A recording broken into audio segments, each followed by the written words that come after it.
नमस्कार, स्वागत है आप सभी का आज के इस सेशन में मैं डिस्कशन कराने वाला हूँ the 19th of December the Hindu newspaper का एक एडिटोरियल। आज का टॉपिक इलेक्ट्रॉनिक डिस्ट्रैक्शन। ये वर्ड नाउन है जिस वर्ड के लास्ट में यानी सफिक्स में TION MENTORER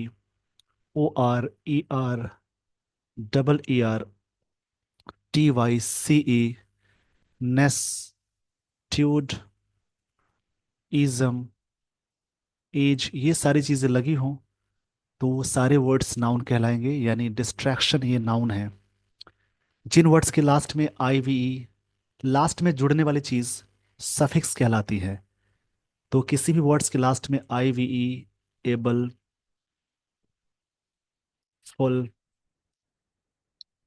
यहाँ पे FUL है,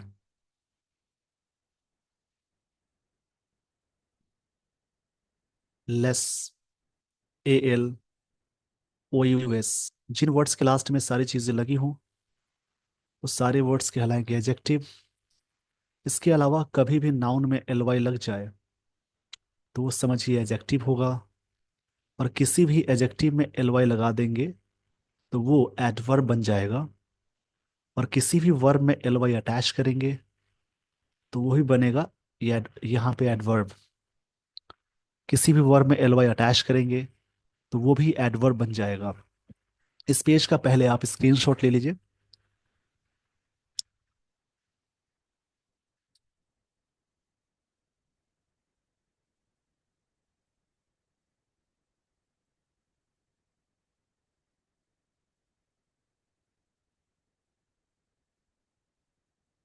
यहां से आगे समझेंगे। इलेक्ट्रॉनिक डिस्ट्रैक्शन का मतलब हुआ कोई भी चीज डिस्ट्रैक्ट करती है उसको बोलते हैं। डिस्ट्रैक्शन का मतलब कहेंगे जैसे जहां पे डाइवर्जन होता है या फिर ध्यान का भटकाव जहां पे हो उसे डिस्ट्रैक्शन बोलेंगे।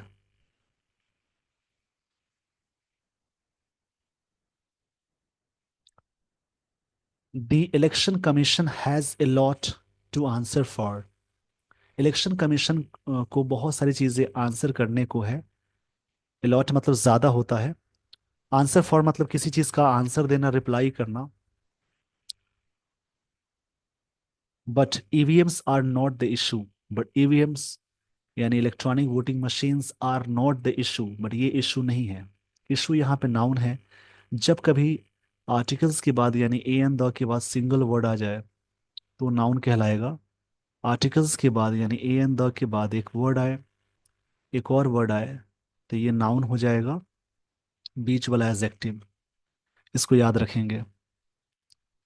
कभी भी सेंटेंस में प्रेपोजिशन, वर्ब या रिलेटिव प्रोनाउन उससे ठीक पहले एक वर्ड आए, उससे पहले आर्टिकल्स लग जाए तो ये नाउन हो जाएगा। आर्टिकल्स मतलब ए एंड द। उसी प्रकार से प्रेपोजिशन या वर्ब उससे ठीक पहले एक वर्ड आए, उससे पहले एक और वर्ड आए, उससे पहले आर्टिकल्स लग जाए तो समझेंगे ये नाउन होगा, ये एडजेक्टिव। ये सारी चीजें अटैच करके मैं बताने वाला हूँ। इसके लिए आप सेशन के एंड तक जरूर बने रहें। सेशन के एंड तक बने रहेंगे तो कई चीजें सीखने को मिलेंगी। तो यहाँ पे लाइन है, the election commission has a lot to answer for. Election commission को बहुत सारी चीजें आंसर करने को है, रिप्लाई करने को है। But EVMs are not the issue, यानी not the issue. EVM issue नहीं है, और भी सारी चीजें हैं।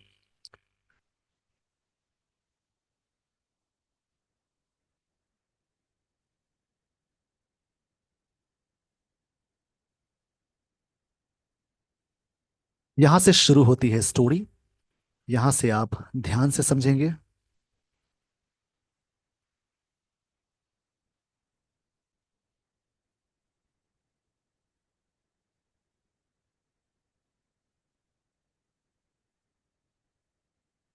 After consecutive electoral losses. Consecutive इस वर्ड को बोलेंगे, एडजेक्टिव है। इलेक्टोरल भी इसके बारे में कह रहा है, लॉस नाउन है। आफ्टर मतलब के बाद में।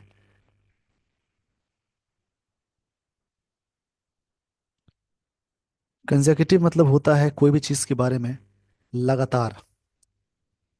इलेक्टोरल मतलब वोटिंग संबंधी चीज़ें को बोलेंगे। जो वोट से संबंधी चीज़ें होती हैं उन्हें कहेंगे इलेक्टोरल। इलेक्टोरल मतलब रिलेटेड टू इलेक्शंस, या फिर इसको हिंदी में कहेंगे जैसे चुनावी, चुनावी या निर्वाचन संबंधी।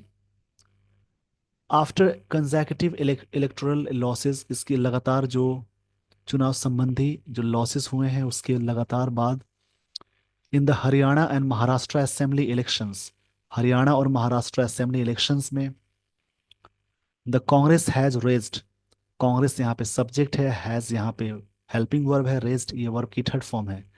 जैसे एक वर्ब होती है राइज, उसका सेकेंड फॉर्म रोज होता है, थर्ड फॉर्म रीजन। इसका मतलब उगना या बढ़ना होता है। उसी प्रकार से रेज, उसका सेकेंड फॉर्म रेज्ड होता है और थर्ड फॉर्म लगाएंगे रेज्ड। इसका मतलब है उठाना, किसी मुद्दे को उठाना, बात को उठाना, इसको कहेंगे the Congress has raised, Congress ने उठाए हैं the tempo with regard to its concerns with, concerns about electronic voting machines, EVM के बारे में। यहां तक पूरी लाइन समझेंगे क्या ऑथर कहना चाह रहे हैं।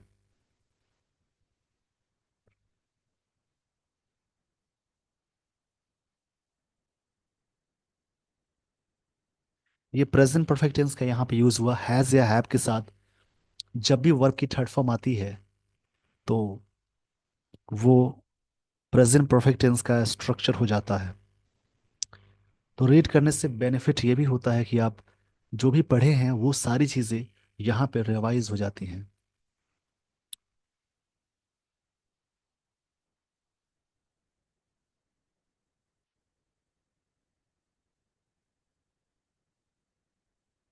चलिए यहाँ से समझेंगे। लगातार लॉसेस, इलेक्टोरल लॉसेस के बाद in the Haryana and Maharashtra assembly election में the Congress has raised, Congress ने उठाए हैं the tempo with regard its concerns, अपने विचारों को। टेम्पो विद रिगार्ड मतलब यहाँ पे तेजी से सेंस माना जाएगा, ये इसका मतलब हो जाएगा।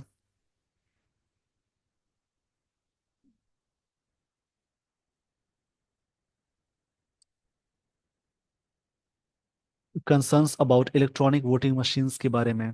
वाइल, वाइल यहाँ पे सेंटेंस का एडवर्सेटिव सिचुएशन है, जबकि का सेंस है। यहाँ से बात दूसरी होगी। देयर आर न्यूमरस इश्यूज, बहुत सारे इश्यूज हैं। देयर के साथ आगे इश्यूज नाउन है, न्यूमरस एजेक्टिव है। तो देयर के साथ हमेशा सिंगुलर और प्लूरल दोनों यूज कर सकते हैं। ये बात निर्भर करती है कि आगे क्या चीजें दी गई हैं। तो आगे नाउन है प्लूरल, तो यहाँ पे भी आप यूज करेंगे plural. There are numerous issues related to, relate के साथ हमेशा टू लगाते हैं। The integrity of elections that election commission of India needs to come clean on. मतलब यहाँ पे बात कही जा रही है कि while there are numerous issues, ये तो मुद्दा उठाया ही गया है इलेक्ट्रॉनिक वोटिंग मशीन के बारे में, जबकि देयर आर न्यूमरस इश्यूज, बहुत सारे इश्यूज हैं रिलेटेड टू इंटेग्रिटी। इंटेग्रिटी मतलब होता है ईमानदारी को बोलते हैं, किसी भी चीज़ के बारे में जो ऑनेस्टी वाली चीज़ होती है उसे ही बोलेंगे इंटेग्रिटी। इंटेग्रिटी मतलब होता है जैसे हिंदी में कहेंगे ईमानदारी, ऑनेस्टी बोलेंगे, जस्टिस के सेंस में आएगा। तो बहुत सारी चीज़ें हैं रिलेटेड टू इंटेग्रिटी, मतलब ईमानदारी के लिए। ऑफ इलेक्शंस, इलेक्शंस के बारे में, that election commission of India needs to, इनको ज़रूरत है करने की, ईसीआई को ज़रूरत है, ईसीआई सब्जेक्ट है, इसकी वर्ब ये है। नीड यहाँ पे मेन वर्ब की तरह वर्क कर रहा है, इसलिए यहाँ पे आगे इन्फिनेटिव लगा है। नीड और डेयर जब हेल्पिंग वर्ब की तरह यूज होते हैं उस कंडीशन में इन्फिनेटिव नहीं यूज किया जाता है।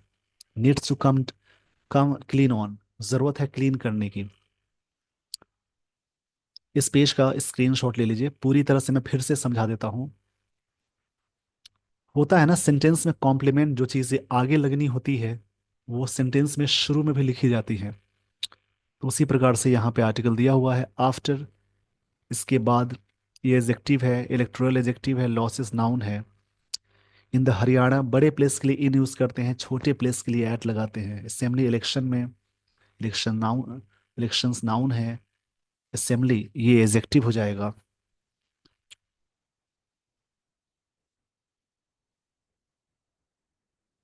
असेंबली यहाँ पे, हालांकि कभी कभी असेंबली नाउन की तरह भी यूज होता है, जैसे मीटिंग के सेंस में। असेंबली मतलब विधानसभा बोलेंगे, इसलिए एक साथ यूज हुआ है। असेंबली इलेक्शन मतलब विधानसभा के चुनाव है। सब्जेक्ट है कांग्रेस, हैज के साथ वी थ्री आ गई। जब भी सेंटेंस में हैज या हैव के साथ जैसे ही वी थ्री यूज करेंगे, तो वो प्रेजेंट परफेक्ट टेंस का स्ट्रक्चर हो जाएगा। द टेम्पो विथ रिगार्ड, अपने कंसर्न को उठाया with about electronic voting machines के रिगार्डिंग।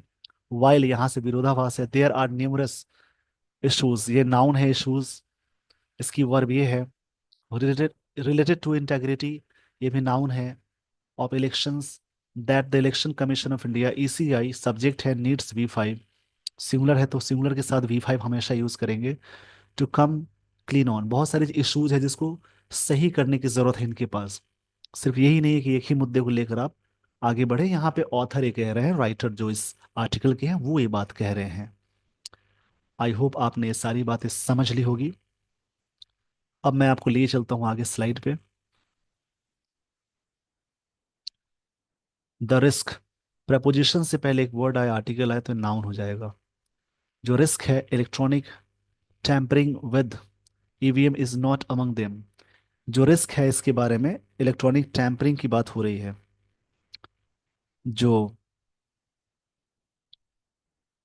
टैम्परिंग का ऐसे मतलब होता है छेड़छाड़।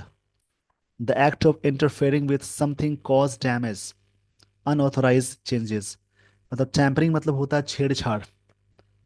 कि जो रिस्क है छेड़छाड़ करने की ईवीएम्स में, ये जो रिस्क है इसकी सब्जेक्ट है, इसकी वर्ब यहाँ है, इज नॉट अमंग देम, उनमें से ये चीज नहीं है।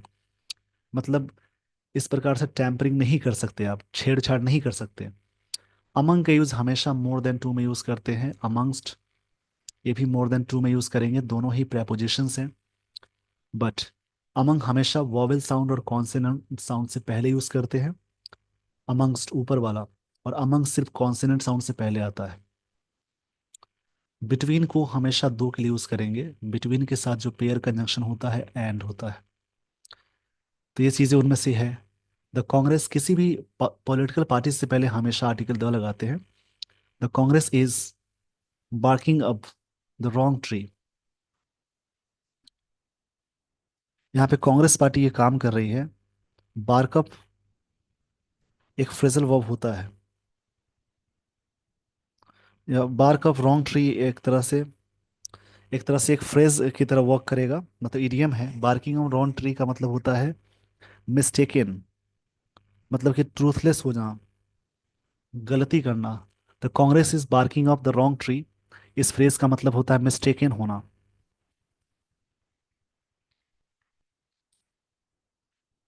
That to selectively only when it loses, जब ये पार्टी लॉस यानी चुनाव हारती है तो उसी समय ये मुद्दा आता है। तो कांग्रेस इस बात के लिए मिस्टेकन में है, ये फ्रेज का मतलब होता है mistaken. Some of its party leaders, इनके जो पार्टी के लीडर्स है, कांग्रेस पार्टी के लिए इट्स आ गया, क्योंकि किसी भी संस्था और कोई भी ऑर्गेनाइजेशन के लिए हमेशा इट लगाते हैं, उसके मेंबर्स की बात हो तब लगाते हैं plural. Some of its party leaders have, leaders subject हो गई, इसकी वर्ब है have publicly expressed. Expressed verb है, पब्लिकली एडवर्ब है।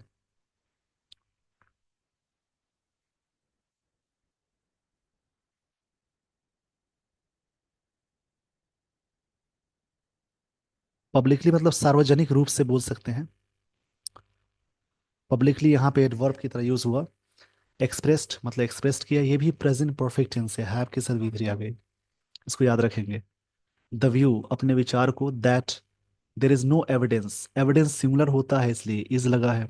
वर्क है, एविडेंस है, इंफॉर्मेशन है, फर्नीचर है, पोएट्री है, सीनरी है, ये सारे नाउन्स हमेशा सिंगुलर होते हैं। उससे पहले एविडेंस सिंगुलर है तो बीच में दैट आया, यानी रिलेटिव प्रोनाउन। तो इससे पहले सिंगुलर है तो आगे वर्ब भी सिंगुलर, आगे वी फाइव है। वी फाइव हमेशा वर्ब की सिंगुलर फॉर्म में यूज की जाती है। और वी वन हमेशा प्लूरल सब्जेक्ट के साथ यूज करेंगे।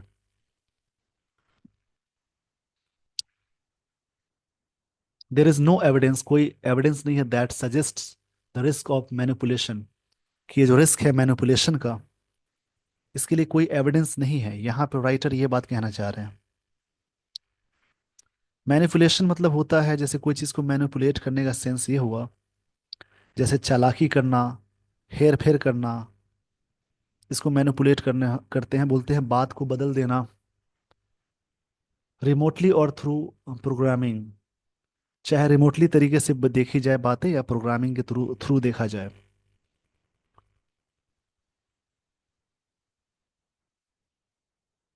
रिमोटली मतलब दूर से भी देखा जाए, तो पूरी लाइन को समझेंगे।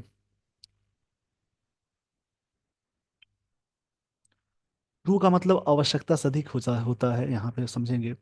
तो Congress is barking of the wrong tree मतलब मिस्टेकन में है। That to selectively only when, to यहाँ पे एडवर्ब है। ये जैसे टू के साथ हमेशा अनप्लेजेंट चीजें रखते हैं। व्हेन इट कम्स लूजेस, जब जब व्हेन इट लूजेस, जब ये पार्टी हारती है, उस समय बात आती है इसी के बारे में। Some of its party leaders, इनके जो लीडर्स हैं, हैव पब्लिकली एक्सप्रेस्ड, ये प्रेजेंट परफेक्ट टेंस है, V3 है हैव के साथ, पब्लिकली एडवर्ब है, द व्यू अपने विचारों को रखा, ये नाउन है। That there is no evidence, evidence भी नाउन है, कोई एविडेंस नहीं है जो सजेस्ट करता है द रिस्क ऑफ मैनिपुलेशन, कि जो रिस्क है छेड़छाड़ होना या चीज़ों को बदल देना, हेर फेर करना, रिमोटली थ्रू प्रोग्रामिंग, इसके थ्रू, कि दूर से भी कोई इसको छेड़छाड़ कर सके या फिर चेंजेस कर सके। इस पेज का स्क्रीनशॉट ले लीजिए। आई होप आपने स्क्रीनशॉट ले लिया होगा। एट लिस्ट, कम से कम, टू अपोजिशन लीडर्स, दो अपोजिशन लीडर्स हैं, NC leader and Jammu and Kashmir chief minister Omar Abdullah and Trinamool Congress leader Abhishek Banerjee have distanced themself from the allegations, उन्होंने अपने आप को दूर कर लिया है एलिगेशन से। एलिगेशंस के लिए वर्ड आता है इंडाइटमेंट। इंडाइटमेंट यानी आरोप को बोलते हैं, मतलब दूर कर लिया है अपने आप को। देमसेल्फ ये रिफ्लेक्सिव प्रोनाउंस है। डिस्टेंस्ड मतलब दूरी बनाना बोलेंगे। To assume that EVMs are so elaborately and precisely manipulated that the BJP wins in some states and loses in some others in a detailed conspiracy।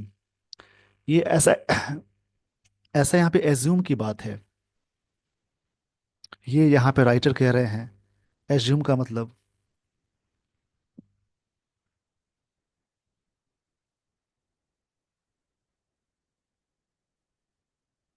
Assume मतलब होता है कोई बात को सपोज करना, एक्सेप्ट करना भी होता है। That EVMs are elaborately and precisely manipulated. Elaborately ये भी एडवर्ब है, प्रिसाइसली ये भी एडवर्ब है, किसको इस प्रकार से ऐसा किया गया। एलाबोरेटली मतलब होता है कोई भी चीज़ को, मतलब एक तरह से बड़े प्रयास या विस्तार से बोलेंगे। एलाबोरेटली तरीके से बोलने का मतलब है बड़े विस्तार से। और प्रिसाइसली मतलब होता है, प्रिसाइसली मतलब कोई चीज़ एग्जैक्ट या शार्प, उस सेंस में आता है प्रिसाइसली। ये दोनों ही एडवर्ब हैं, इसको याद रखेंगे। प्रिसाइसली मतलब एकदम सही, कि ऐसी चीज़ें हुई हैं जो कि मैनिपुलेटेड किया गया, मतलब हेर फेर किया गया। दैट द बीजेपी विंस, जीतती है, इन सम स्टेट्स में, loses in some others, in a detail conspiracy के साथ। ये बात कही जाती है, अनुमान लगाने की बात है। ये बात यहाँ पे ऑथर कह रहे हैं कि ऐसा चीजें बताया जाता है, ऐसे पार्टी का आरोप है।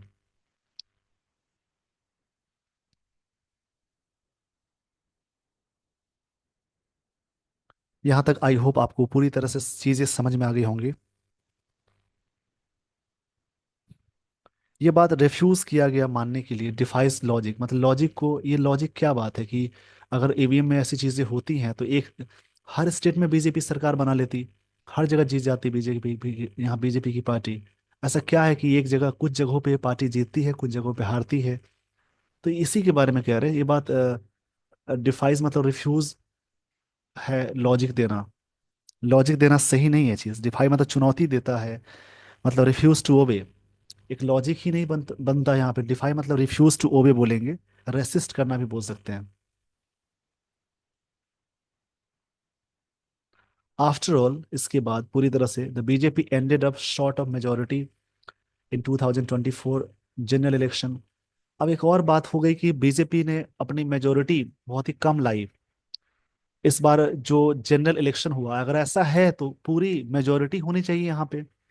अगर सारी चीजें खराब थी ईवीएम में, तो फिर हो सकता है कि ये पार्टी अपना मैनिपुलेट करके अपनी सीटें बढ़ा लेती। ये बात यहाँ पे राइटर कह रहे हैं कि ऐसा तो नहीं है कि इस सेक्टर में ये पार्टी इतनी सीटें ला रही है, वहां पे ये गलत हो जा रहा है। ते तो ईवीएम का कोई मुद्दा ही नहीं है यहाँ पे। ईवीएम इस मुद्दे को राइटर पूरी तरह से डिनाई कर रहे हैं कि अगर ऐसा है तो जनरल इलेक्शन में, जो जनरल इलेक्शन हुआ था 2024 में, ये पार्टी लो मेजोरिटी क्यों लाई, ज्यादा मेजोरिटी लाती। ये बात यहाँ पे राइटर कह रहे हैं। मोरोवर मतलब होता है besides, furthermore, all these results, इन सबके जो परिणाम है, particularly those of Haryana, Maharashtra and Jharkhand, are well explained by the social and political dynamics at play. ये चीज़ें पूरी तरह से एक्सप्लेन की जाती है कि जो चीज़ें सोशल और पॉलिटिकल डायनामिक्स है, जो चीज़ें प्ले में है, ये चीज़ें एक इसका रिजल्ट है, परिणाम है। ये बात राइटर यहाँ पे कह रहे हैं। आई होप आपने ये सारी बातें सीख ली होगी।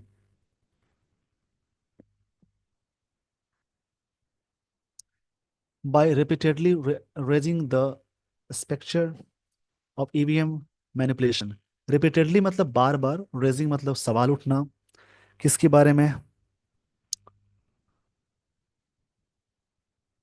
स्पेक्टर मतलब होता है एक तरह से a threat of something widely feared, डरावना के सेंस में आता है। एक जो स्पेक्टर आया है कि ईवीएम का एक डरावना, डरावना वाली चीजें हैं। स्पेक्टर मतलब एक तरह से कह सकते हैं थ्रेट, एक खतरा। और थ्रेट होता है या खतरा को बोलेंगे, इसको मैं सही से लिख देता हूँ। स्पेक्टर मतलब होता है एक तरह से खतरा या थ्रेट। और थ्रेट समझेंगे यहाँ से, by repeatedly raising the specter मतलब जो बार बार उठते हुए एक खतरे हैं ईवीएम के बारे में, मैनिपुलेशन के बारे में। The real and serious question, इस ये चीज़ें रियल है और सीरियस क्वेश्चन से ऑफ इलेक्शन, इलेक्शन इंटेग्रिटी के लिए आर बीइंग ओवरलुक्ड, जो चीज़ें ओवरलुक्ड कर दिए जा रहे हैं। ये आर के साथ बीइंग आ गया, इजेम आर के साथ बीइंग वी थ्री आ गई, तो समझिए प्रेजेंट कंटिन्यूअस का पैसिव स्ट्रक्चर है। ये चीज़ें ओवरलुक्ड की जा रही है मतलब मिस हो रही हैं।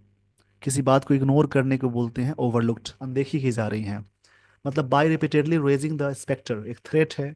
स्पेक्टर मतलब थ्रेट होता है ऑफ ईवीएम मैनिपुलेशन, जो हेरफेर है उसके बारे में।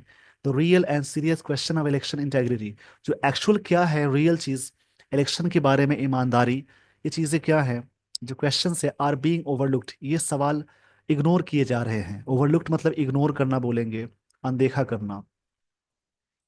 ये प्रेजेंट कंटिन्यूअस का पैसिव है। इस पेज का स्क्रीनशॉट ले लीजिए। आई होप आपने स्क्रीनशॉट ले लिया होगा। तो इसी प्रकार से ब्रेक करके समझेंगे चीजों को। अमंग देम, अमंग क्या है प्रेपोजिशन, उसके बाद हमेशा ऑब्जेक्टिव केस लगाएंगे। प्रेपोजिशन के बाद ऑब्जेक्टिव केस आप यूज करेंगे। इन सारी चीजों को याद रखेंगे आप। जब भी सेंटेंस में प्रेपोजिशन लगा हो, तो प्रेपोजिशन के बाद और हमेशा आप यूज करेंगे objective case. The possibility of old style, जो पॉसिबिलिटी है पुराने स्टाइल की। Manual capture of EVMs in booths dominated by the party, ये चीजें डोमिनेट की गई पार्टी के द्वारा कि मैनुअल कैप्चर होना चाहिए ईवीएम्स का। अब कैसे पॉसिबल है, मैनुअल कैप्चर के बारे में बताई जा रही बातें हैं कि हाथ से चीजें हों। डोमिनेटर मतलब कंट्रोल करना होता है, इन्फ्लुएंस करना या कमांड में आना। And where polling agents of opponents are absent, जहां पे पोलिंग एजेंट्स एब्सेंट है। दिस इज पर्टिनेंट अगेंस्ट, एक तरह से पर्टिनेंट है। पर्टिनेंट, ये क्या है, एक तरह से पर्टिनेंट है मतलब रेलेवेंट और applicable to a particular matter. Matter, किसी पर्टिकुलर चीज में चीजें रेलेवेंट है, ये वर्ड एडजेक्टिव होगा, रेलिवेंट मतलब पर्टिनेंट होता है। रेलिवेंट, रेलिवेंट मतलब कोई चीज़ प्रासंगिक बोलना बोलते हैं। Against, against the backdrop of questions, ये चीज़ें अगेंस्ट में है। एवं massive turnout recorded in many places, जहाँ पे मैसिव मतलब बड़े संख्या में, टर्नआउट मतलब प्रेजेंटेशन को बोलेंगे, उपस्थिति को बोलेंगे, रिकॉर्ड किया गया many places in the closing hours of polling, अंत में, पोल के अंत में सारी चीज़ें हुई। दिस ट्रेंड, दिस यहाँ पे डेमोन्स्ट्रेटिव एडजेक्टिव है, बगल में नाउन आ गया। दिस एक्चुअल में डेमोन्स्ट्रेटिव प्रोनाउन भी है, लेकिन यहाँ पे नाउन है। ट्रेंड, ये जो ट्रेंड है, has not yet been satisfactorily explained by the ECI, ये जो टर्म है इसको नहीं किया गया एक्सप्लेन सेटिस्फैक्टरली तरीके से, मतलब इस बात से संतुष्ट नहीं है कि आप ऐसा करें। इस पेज का स्क्रीनशॉट ले लीजिए।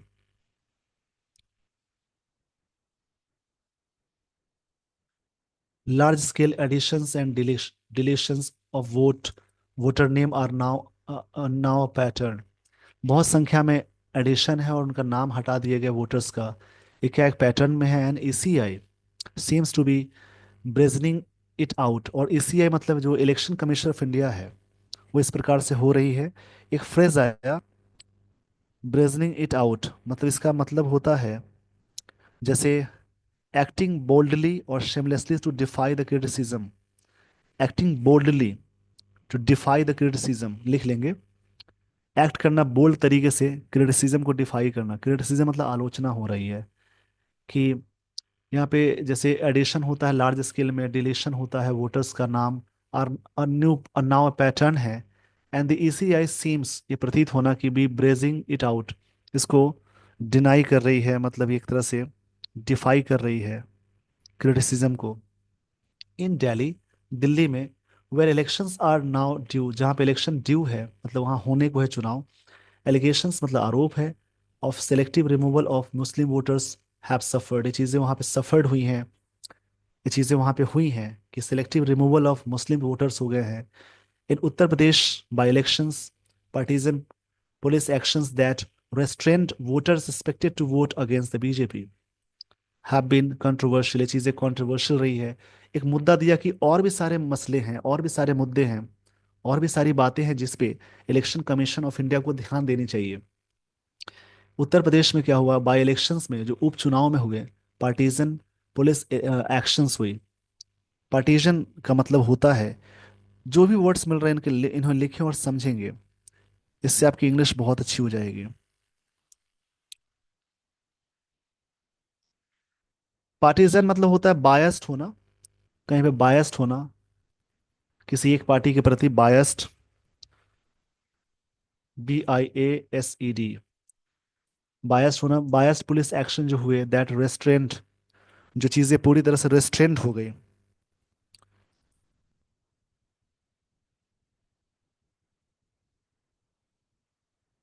रेस्ट्रेंट का मतलब होता है कंट्रोल करना, सेल्फ कंट्रोल करना। Voters expected to vote against, जो कि उम्मीद है कि बीजेपी के अगेंस्ट में वोट करते, हैव बीन कंट्रोवर्शियल, ये चीज़ें कंट्रोवर्शियल हो गई। इस पेज का स्क्रीनशॉट ले लीजिए। आई होप आपने स्क्रीनशॉट ले लिया होगा। स्क्रीनशॉट के दौरान जो भी वर्ड्स मिलते हैं उन्हें याद ज़रूर करें। शेड्यूलिंग यानी जो अरेंजमेंट है, प्लान है, इसके बारे में यहाँ पे बातें हो रही हैं। अब election is another serious question, इसको शेड्यूल करना होता है, स्केड्यूल करना एक दूसरा सीरियस क्वेश्चन है, that ECI has been less than transparent about, जो कि हमेशा काफ़ी लेस ट्रांसपेरेंट रही है ECI, for a country that is preparing to conduct all elections in one go, जहाँ वैसे देश में जहाँ पे लोग प्रिपेयरिंग कर रहे हैं कि एक बार में इलेक्शन हो। इट शेड्यूल्ड यानी scheduled the three recent assembly elections in to batches में हुए, and BJP is one party that gained the benefits, इनको ये पार्टी को बहुत फायदे मिले। एज इज एविडेंट, एक तरह से एविडेंट ये है, जैसा कि बात ये कही जा रही है, एज इज एविडेंट, इसका मतलब होता है जैसे समथिंग क्लियरली शोन बाई, कोई चीज़ दिखाई गई बातें हैं। Some of some of these issues, these के साथ हमेशा प्लूरल रखेंगे। दीज इश्यूज आर लोकल, कुछ इश्यूज जो है लोकल हैं, some related to vast capacity gap between BJP and opposition, इन दोनों के बीच में बिटवीन के साथ एंड यूज हुआ, बिटवीन दो के लिए यूज करते हैं कि एक तरह से गैप है दोनों पार्टियों के बीच में। इस पेज का स्क्रीनशॉट ले लीजिए, कोई भी मसले हैं तो आप सामने बैठ के रेलेवेंट चीज़ों पे काम कर सकते हैं। वाइल मतलब जबकि है, some others are squarely in the court of the ECI, और कुछ चीज़ें हैं स्क्वायरली तरीके से ईसीआई के कोर्ट में हैं, इस मुद्दे में सारी बातें हैं।